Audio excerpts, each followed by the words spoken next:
yoga Pilates fusion for our lunch break today. So there'll be a little Pilates, a little yoga. We're going to start with, I love to start, whether I teach yoga or Pilates, quite often I like to start with a little bit of a heart opener or chest opener, where we kind of take a moment to relax and breathe.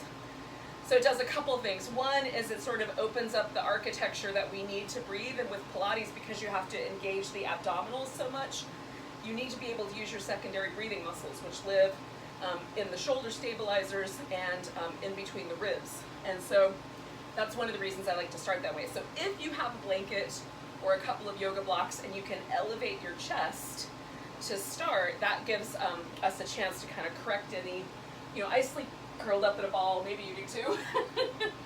Or if you've been working on your desk today and you've kind of been in that sort of arms forward position, this helps open that space up.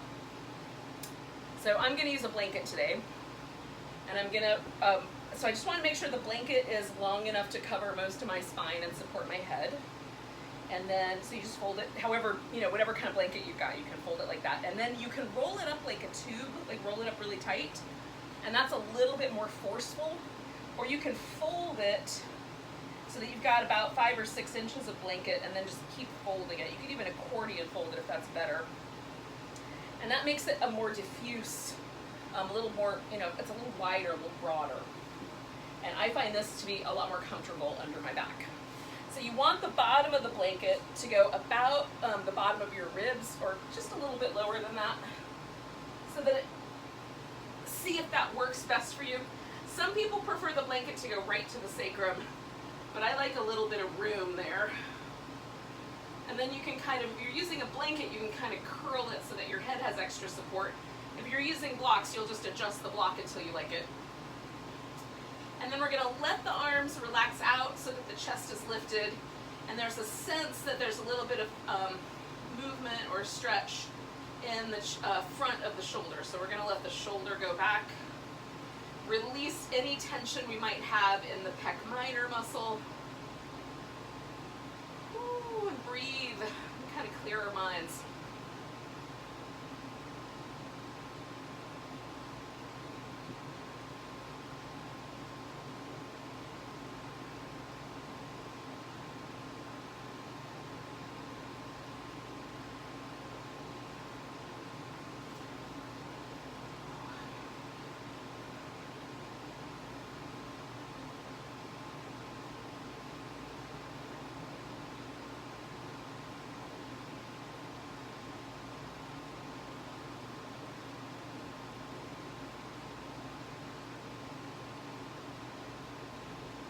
Now, normally when I breathe a little deeper into the belly, but when I do Pilates, I take a few breaths here and there to really ask my rib cage to expand so that I can move some, a little bit in the intercostal muscles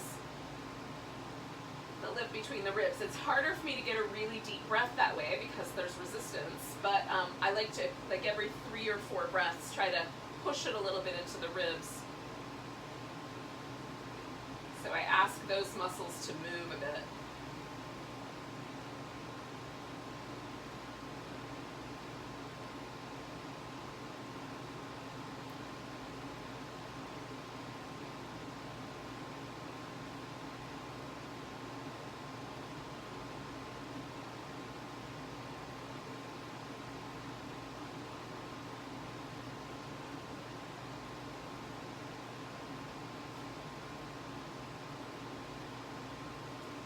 Let's stay with this for about 5 more breaths.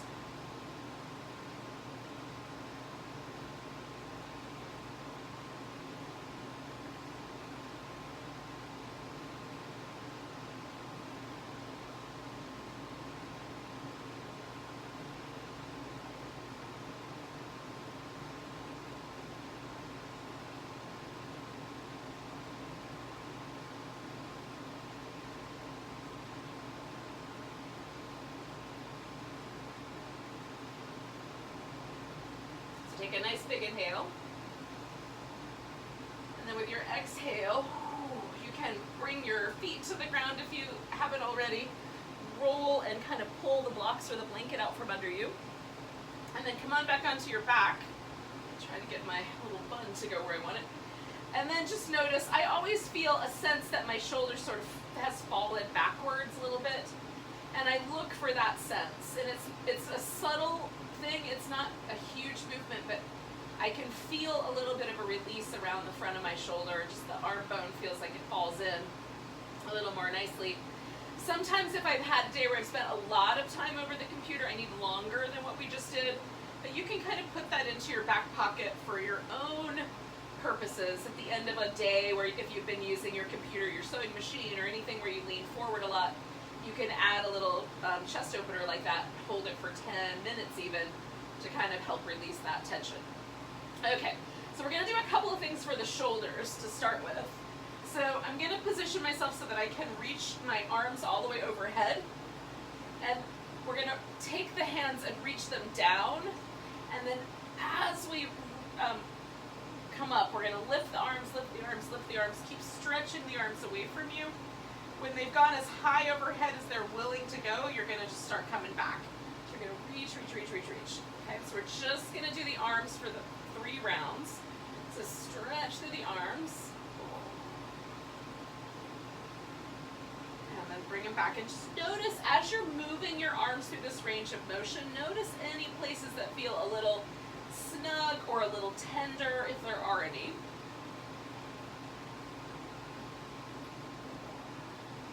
Often if there's an imbalance in our rotator cuff muscles that are in the back stabilizing the shoulder, we'll feel it actually in the front of the arm, between the elbow and the shoulder. So it's just something to be aware of. Now we're gonna bring the arms so that they go straight up, and then you're gonna cup your hands around your elbows. So one arm wound up on top. For me, it was the right arm. So I'm just gonna make a note of that. Lift through the elbows, and we're gonna take the elbows up overhead as far as they'll go, and then bring them back to whatever the chest, and then push the elbows away. And notice if this feels different. For me, having the elbows in my hand is a slightly different version. Even though my upper arms are making the same motion, it feels different. Okay, one more like that. And then once we come back, you're gonna grip your upper arm here. So my right arm was on top. So I'm gripping my right upper arm with my left hand, and I'm gonna pull that right upper arm across, and then I'm gonna try to get my shoulder blade to go back down to the floor against that resistance. So then relax and pull across, and then work against that resistance. Relax, let it go across, work against that resistance. Oh, I can't quite get it all the way down, but I'm getting as close as I can with the resistance holding on.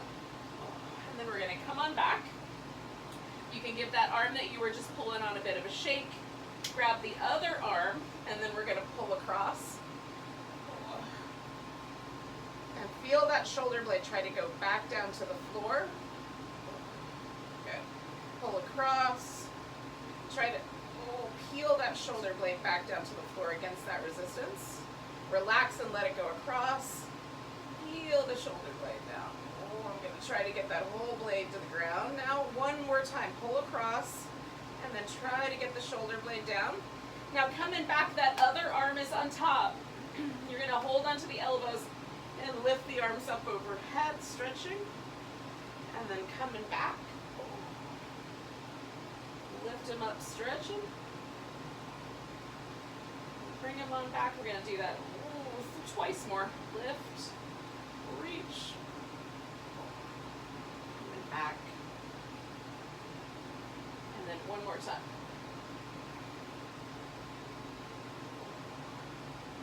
And then give the arms, give that one a little shake, or both of them a little shake.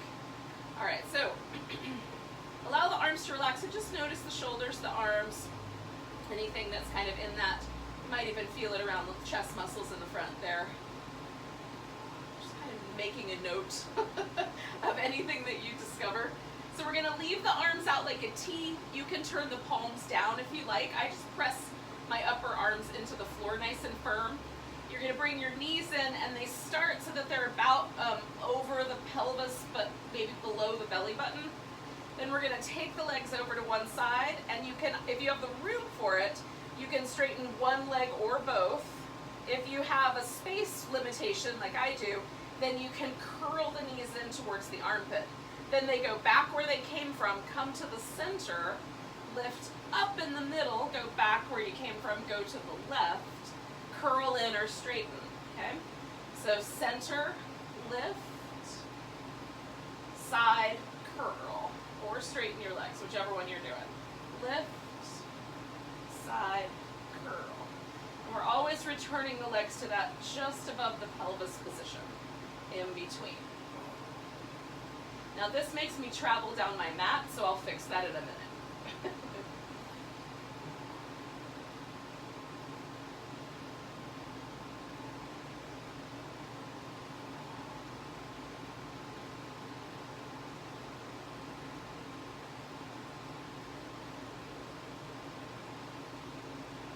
When you're done here, do one more complete set.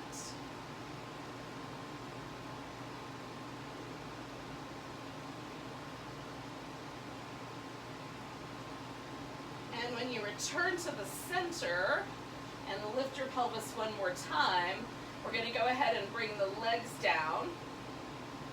And I'm going to move myself back up my mat here. All right.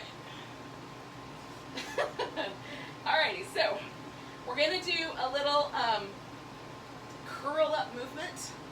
So the curl up movement, feet are going to rest on the floor for the first couple. We're going to press the head into the hands so that we're making the neck completely stable. So often I have a tendency when I do Pilates to try to use my neck to help my abs get my shoulder blades off the floor. Abs are a little bit like that boss you had that used to delegate all responsibilities to other people. That's what the abs are. They like to delegate all of their responsibility to other muscles in the body. But we're going to make them do their job. So if you press your head back into your hands and really create that, establish that structure, then when you curl your shoulder blades up, the abs have to do the work, and that's what we're after, okay? So press the head back, curl up. You don't have to go high. At the most, the bottom of the shoulder blade comes off the floor, but it doesn't have to. We just want to feel these muscles engage in the front center of the abs, and then we come back down, and we're really practicing keeping the neck stable.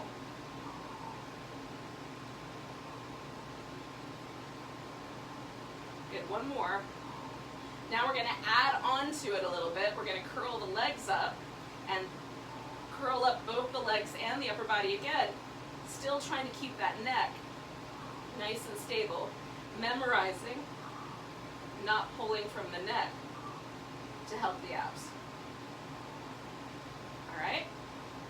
Now we're going to try to hold that, so curling up, hold that neck nice and stable. You can keep your hands back here to remember, or bring your arms in, and then we're going to extend the arms and legs out and curl in, never losing the lift.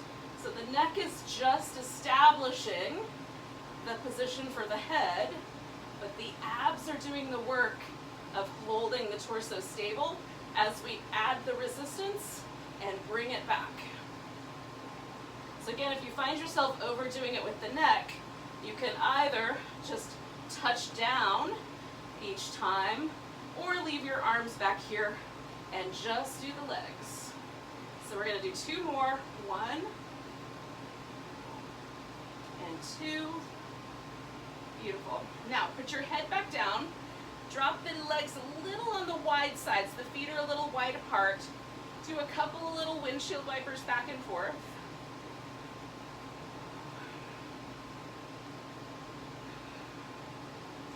Now you can leave your head on the floor the way we've got it now and put the hands beside the hips or even under the hips. Or you can come back to lifting the shoulder blades up and pressing the head into your hands. So that'll be up to you. I'm going to leave my head down because I have longer legs than torso. This next move tends to land all in my low back. So if I leave my head down and use my upper body for structure and support, I have a wider base of support. It doesn't cause trouble.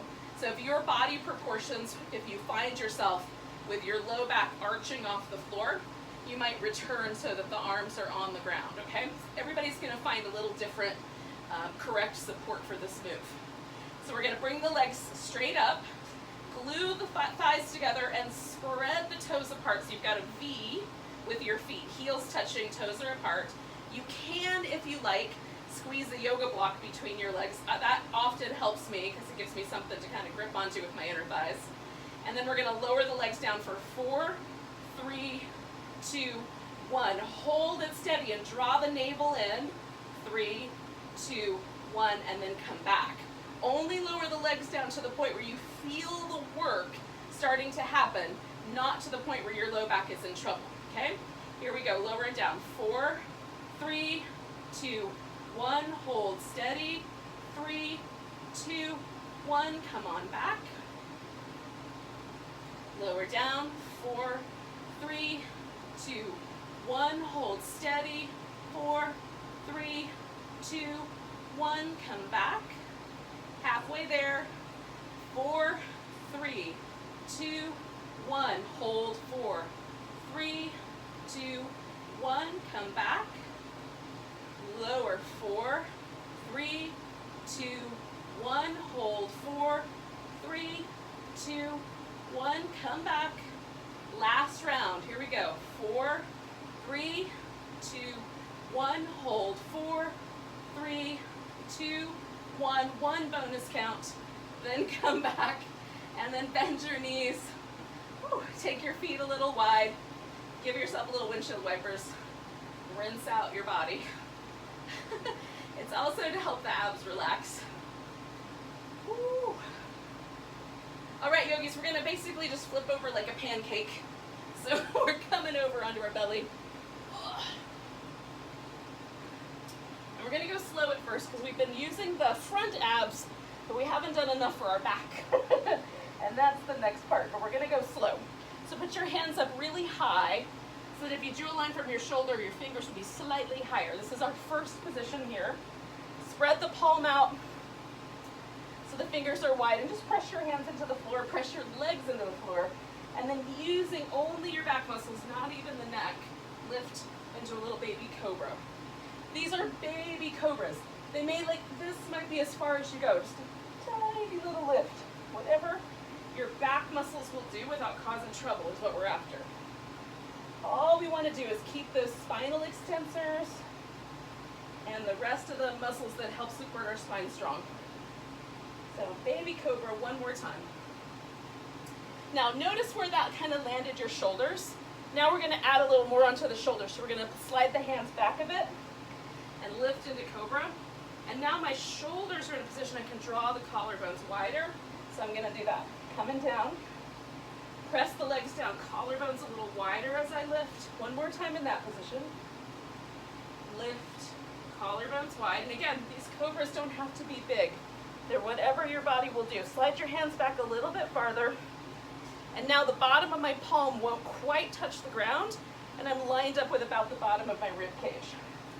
When I lift, then my palms are down, and I'm going to lift the legs as well. Keep the neck nice and long, and however much you can lift. Maybe you can't lift the legs, that's all right. Pull the collarbones wide. Hold steady if you can. Keep the neck out of it. It's just helping to keep your head upright. And one more breath. And then come on back down. We're gonna bend the knees. Give the legs a little wobble. If child's pose is better, do that.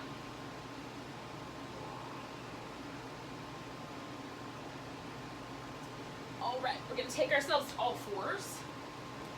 Give the back a little bit of love. It's gonna feel weird to round it. But this will feel more normal. A cat.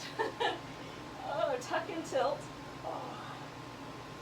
One side will feel like what we've been doing, and one side will feel quite radical.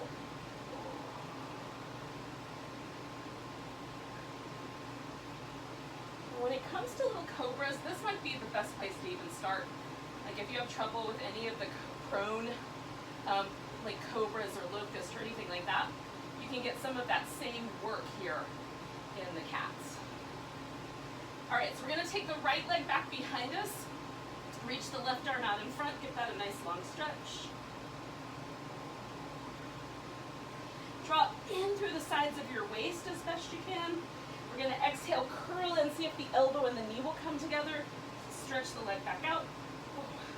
Curl in, stretch out. If it's too much, just put your hand down and curl the knee in and stretch the leg back out. One more time, whichever you're doing. All right, now we're gonna stretch one more time and then bring that leg all the way forward. We're gonna start with a lower lunge and then we'll transition this a little bit. So first I'm gonna start with my hip right over my knee. I've got a little bit more room here. My foot's a little forward of the knee in the front. I'm pushing myself over a little bit. I'm gonna move this left hip forward. Now, sometimes my knee is grouchy about this position because my kneecap is allowed to wiggle. So if I lift my shin up off the floor, that contracts a little bit of the quadriceps around the knee and helps keep my knee happy. Keeps my kneecap in place, basically. So hip goes forward, and then we're gonna come back. And what I'm looking for is that sense right here in the bowl of my pelvis where I feel that stretch start to happen. There's a muscle in here called the iliacus, and then its friend the psoas that comes around the front. And that's the area that we're trying to feel. Okay, so I'm gonna tuck my toes, put both hands on the floor. You can use the blocks if they're handy and helpful. And then lift that back leg. We're gonna bring the foot to the ground. So now I've got a warrior one position, but I'm gonna stay in this kind of bowing warrior. Now you can lace your hands together behind your back, or you can do what I'm gonna do, which is sort of like a downward dog position with the hands. I'm gonna reach them out in front of me and let my head kind of hang into the space. Now holding this position with my upper body, I'm gonna start to straighten my front leg out a little bit and then bend it. So I've got a little bit more hamstring action as I try to straighten it. And then I come back to that bent knee right over the ankle, pretty close. Okay? So this bowing warrior that turns into a kind of variation on the pyramid pose. One more time there. Now I'm gonna lift this left leg off the floor. So if I need a little bit more space, I'm gonna bring my left foot toward me, reach the right hand out, and then we're gonna pick the left leg up and try to balance in a balancing half moon here. Oh. Nice big stretch, lift through the hip. Beautiful, so we're gonna step this leg all the way back, put both hands on the floor, come to downward dog. Give yourself a little moment here. Then we'll come forward. Now, we're gonna bring the knees back down. Take a couple of rounds of cat here.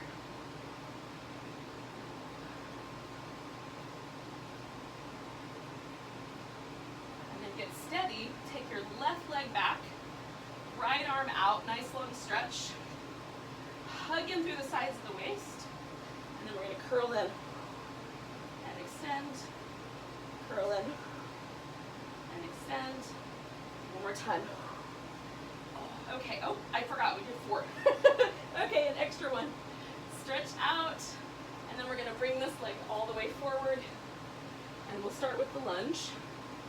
So my hip is over my knee, and my front foot has room, so that as I lean forward, I'm not going too far past my ankle here. And then back off, and again, I wanna feel in the bowl of my pelvis, the muscles start to get to the edge there.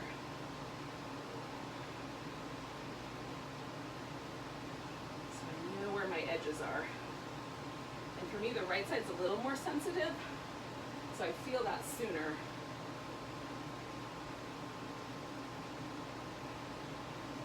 Okay, so again, I'm gonna go forward here, put my hands on the floor, tuck my toes, lift that back knee, and then come to that warrior one shape, staying in this bowing warrior, reaching my arms out, or maybe you can lace your fingers behind your back if you did that again. And then I'm gonna try to straighten out my front leg and bring it back and straighten it out. Go gently. This is intense, this is a lot of pressure. Maybe the leg doesn't go straight, you just think about it going straight.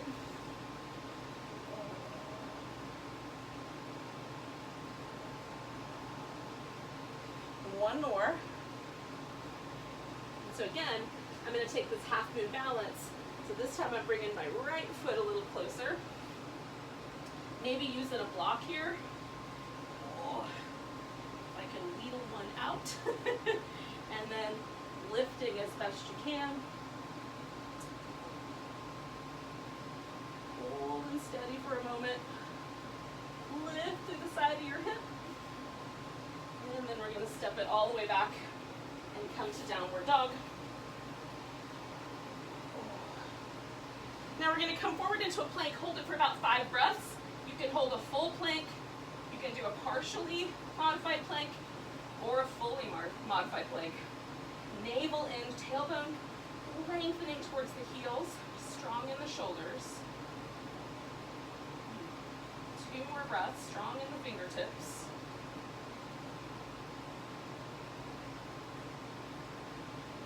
And we're going to lower down nice and slow with control. You're going to take your right arm and extend it up over your head and roll onto your right arm. If this is problematic, put your right arm in front of you, and you can use a block or a blanket as a head support. Okay? So we're going to bring the feet in so that the knees are bent and the feet are as close to the buttocks as they'll go, and then lift the feet. So now I'm in an internal rotation at the hip. My knee is going down more than my hip is, and I can feel this little bone that's on my femur kind of pointing almost up at a diagonal, okay? So we're gonna open the knees. You can hold for a beat or extend the leg. Bring the toes back together and close this up, okay? Extend, kick it out or hold it, bring it back.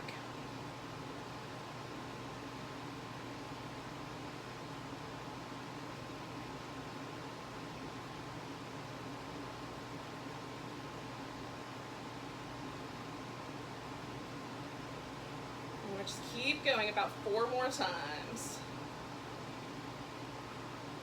Nice and steady with control.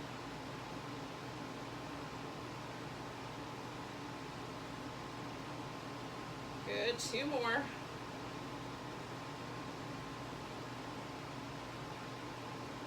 Now stretch the legs out. Now can you feel how we were working the same muscles that we needed to do that half moon balance well?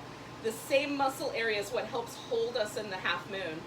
So we're going to straighten out the legs, take the top leg across or out. You can put your foot on the ground or have the leg out straight. Then lift the bottom leg. So my left leg is up and my right leg is lifting. Okay, left leg is positioned in a solid way. And then I'm going to pulse my right leg up a little bit higher. 10, 9, 8, 7, 6, 5, 4, 3, 2, 1. Hold it there for a moment. Make sure your hip is stacked and your shoulder is stacked. 10, 9, 8, 7. Lift a little higher. 5, 4, 3, 2, 1. Put that leg down. Bring the legs around. Now you can either just roll onto your other side or you can turn around 180 degrees. Okay. So feet come back. Lift the feet, so now I've got this rotation here. I'm going to open the knees, extend the leg or hold it, bring it back together, close it up. Here we go.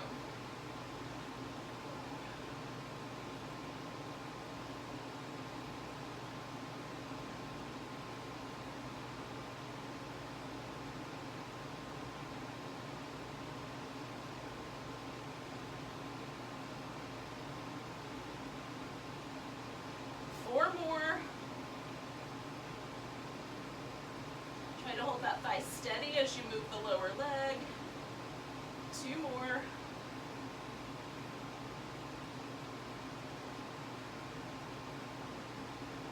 Beautiful. Extend the legs out. Bring that right leg up front. Left leg lifts, and we're going to pulse that left leg up. 10, 9, 8, 7, 6, 5, 4, 3, 2, 1. Now hold it steady, lift a little bit higher, keep your hips stable. Hug in through the side of your waist. Hold. 10, 9, 8, get it a little higher. 6, 5, 4, 3, lift that side on down, roll onto your back. Oh, so the last thing we're gonna do here together is just a little happy baby pose. So you can just do the cuddled in version. Just draw your knees in, give yourself a little back massage. Or you can keep the feet together, knees wide for the puppy dog version. Or if you love a whole happy baby, you can reach in there, take the feet apart. And the idea is to try to get the spine to be as neutral as possible with whatever version we're doing.